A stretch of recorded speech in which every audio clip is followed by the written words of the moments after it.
सहरसा पूर्णिया रेलखंड पर स्थित मुरलीगंज स्टेशन परिसर में यात्री सुविधाओं के मद्देनजर अपनी मांगों को लेकर हेल्पलाइन के तत्वाधान में एक दिवसीय धरना दिया गया। वहीं गैर राजनीतिक स्वयंसेवी संस्था हेल्पलाइन के पदाधिकारियों ने रेल से संबंधित मांगों को लेकर स्टेशन अधीक्षक को ज्ञापन सौंपा है। अपने 13 सूत्री मांगों में लंबी दूरी की ट्रेनों के साथ रेलवे स्टेशन का सौंदर्यीकरण, सहरसा पूर्णिया कटिहार तक यात्री ट्रेन बढ़ाने की मांग भी शामिल है।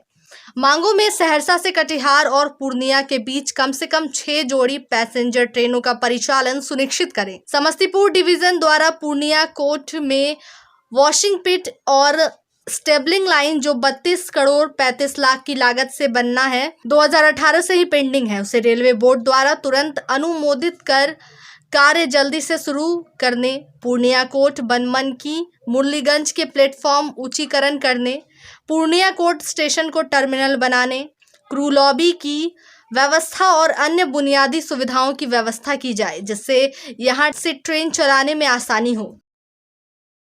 14617, 14618 बनमनकी अमृतसर जनसेवा एक्सप्रेस का पूर्णिया कोट तक विस्तार किया जाए। पूर्व डीआरएम आर.के. जैन द्वारा घोषित पूर्णिया पटना रात्रिकालीन ट्रेन जल्द चलाई जाए। 23226 राजेंद्र नगर सहरसा लिंक इंटरसिटी का रखरखाव राजेंद्र नगर में होता है, इसे स्वतंत्र रूप से पूर्णिया कोट से चलाया जाए। गुवाहाटी लखनऊ और हरिहरनाथ एक्सप्रेस जो छोटी लाइन के समय चलती थी उसे पुनः उसके मूल रूट से शुरू किया जाए। सहरसा सियालदह हाटे बाजारे एक्सप्रेस को सुपौल तक विस्तार कर पूर्णिया से होकर सप्ताह में 4 दिन चलाई जाए।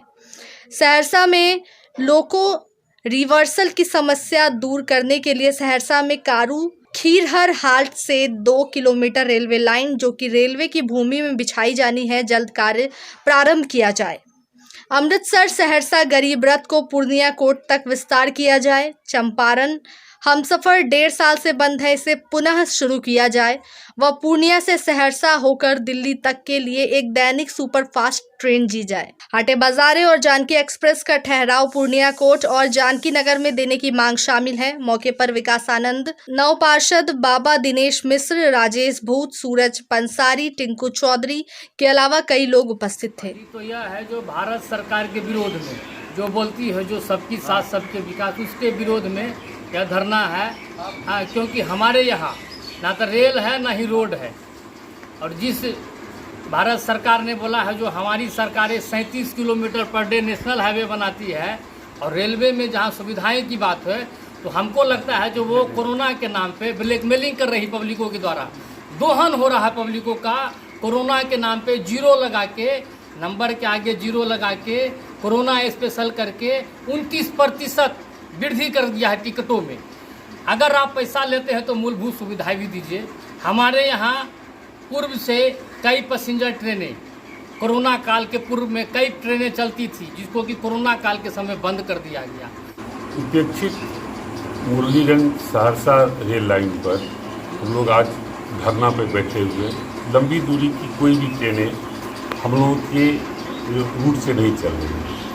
रेलवे स्टेशन पे कोई सुविधा नदारत है, शौचालय की स्थिति बदतर है, रोशनी की स्थिति बदतर है, प्लेटफार्म का ऊंचीकरण होना है, काफ़ी यात्री यहाँ गिर के घायल हो चुके हैं। आप विभिन्न समय में देखे होंगे। एक रात्रिकालीन ट्रेन चाहिए हम लोगों को। दिल्ली, मुंबई आदि जगहों के लिए लंबी दूरी की ट्रेनें, कटिहार के लिए कोई पैसेंजर ट्रेन नहीं है।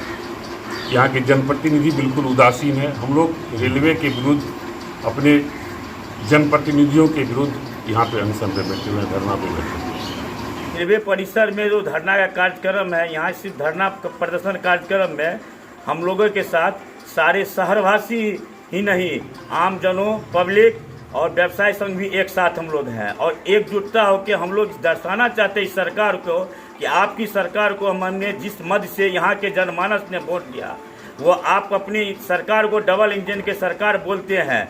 हम यहाँ के सांसद महोदय के इस धरना कार्यक्रम के द्वारा अवगत कराना चाहते हैं कि सांसद महोदय क्या इस ट्रेन से इस इलाके के लोग को जाना आना दुर्लभ है? आपको यह भी जानकारी होगी इस इलाके के लोग सहरसा से पूर्णिया एक अल्टरनेट व्यवस्था है इलाज के लिए। लोग शहर से इलाज कराने के लिए सहरसा से मधेपुरा से जो भी लोग जाते हैं पूर्णिया, और पूर्णिया से वापसी आने के क्रम में उन्हें 18 घंटे के बाद ट्रेन मिलती है। पूर्णिया से सुबह में 11 बजे के बाद नेक्स्ट दूसरे रोज सुबह में 6 बजे पैसेंजर ट्रेन है, जिससे आम जनमानस को बहुत ज़्यादा कठिनाई होती है। हम आम जनमानस के माध्यम से इस सांसद महोदय का भी ध्यान इस ओर आकृष्ट करना चाहते हैं कि सांसद महोदय जी, आगे भी चुनाव है, आप अभी से इसमें कार्यक्रम में पहल करें, नहीं तो यहाँ की जनता इस समस्याओं को लेकर उग्र आंदोलन करने के लिए भी आगे तैयार रहेंगे। क्या नाम है?